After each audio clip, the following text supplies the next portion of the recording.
My name is Kevin Stunek. I'm the fire chief here in Brainerd, Minnesota. I've been involved with the fire department over 36 years.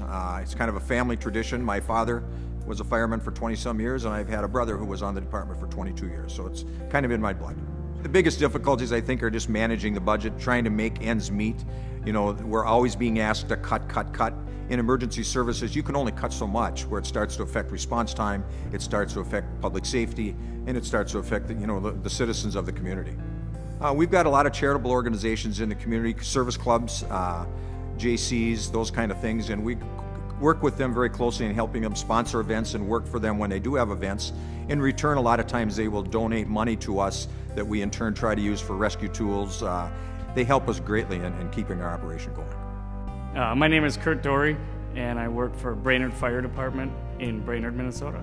We were in need of some automatic external defibrillators, or defibs, and we didn't have the budget money for it. And with working with the charitable gaming, we were able to obtain 3 of them, plus a training unit. So not only could we train our own people, but we could also use it to train the public too.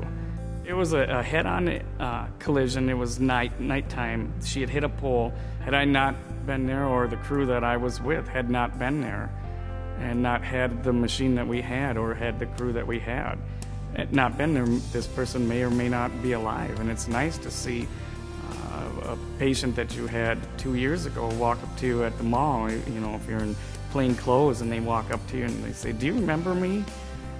It's just kind of a nice feeling to know that you did something, or the crew that you were with did something, and this person is still alive because of it.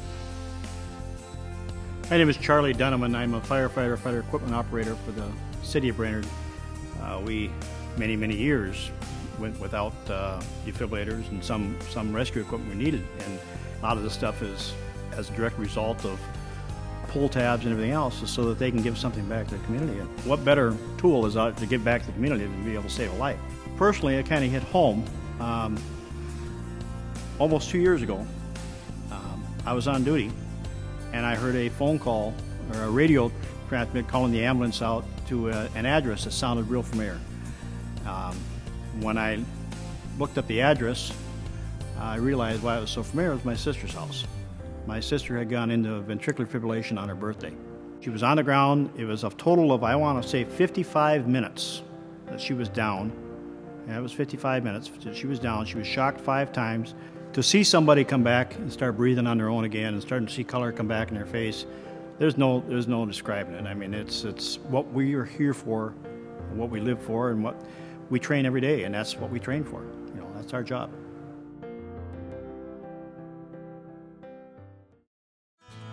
I'm Bob Lehmeyer. I'm presently the chairman of the club committee at the VFW post in town here, and I served in the U.S. Navy aboard the USS Jewett and the USS Bainbridge.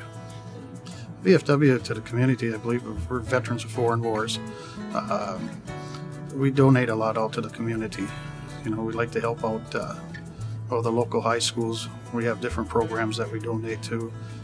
We donate to the Boy Scouts, Girl Scouts, the police department, the fire department. My name is Lloyd Raring. I'm post adjutant for VFW 428 St. Cloud, Minnesota. I was in the Army, Vietnam 1969, 25th Division. The more money we can get, the more is able to be released for the community service. We pride ourselves with the baseball and hockey program, but we've had to cut that back probably the last 3-4 years. We've cut it back almost 50% donation-wise for those teams and stuff that we were sponsoring. Back about 2006, we were over $1 million gross. Just this past year, we're down under 500,000 gross. So it's been a heavy drop over the last 4 or 5 years. Working with charitable gaming and stuff right now is becoming a lot harder because we're not getting the funds like we used to. Gaming is way down. It's just because it's slow now. You know, the economy stuff. There's other VFWs, in fact, in our district that actually had to close their doors.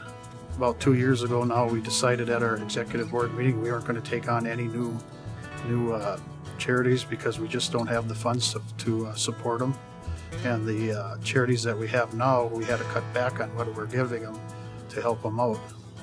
The proposals that they're doing now with help out with the electronic gaming in the club rooms and bars, I guess. I'm all for it if it's going to help, because then we can start giving back to the community again like we used to. My name is Jonathan Price. I'm owner of Johnny Babies. It's in the Rondo neighborhood of St. Paul. I've been in business for 6 years. This past recession has hurt my business. I've seen a decrease in sales, no doubt. Here at Johnny Babies, we've had to let a couple people go. The worst feeling you could ever have is to tell somebody that you gotta let them go. I would rather say, put out a sign that says help wanted. We do pull tabs here, and the organization that we support via the pull tabs is Climb, and it's a theater organization for young kids. Johnny Babies is also a big supporter of youth athletics. We've got numerous teams that we support here.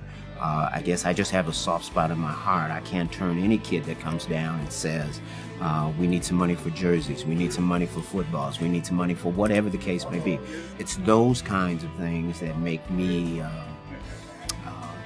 proud to be in this industry, in the hospitality industry, because I'm able to give back. Just seeing their faces that they succeeded, that's joy enough for me. We're talking about a proposal that would be easy to get off the ground. We've got the mechanisms in place to make it happen quickly, smoothly, and efficiently. I see this proposal as allowing businesses to expand. That's why people should support, and that's why people will support this proposal.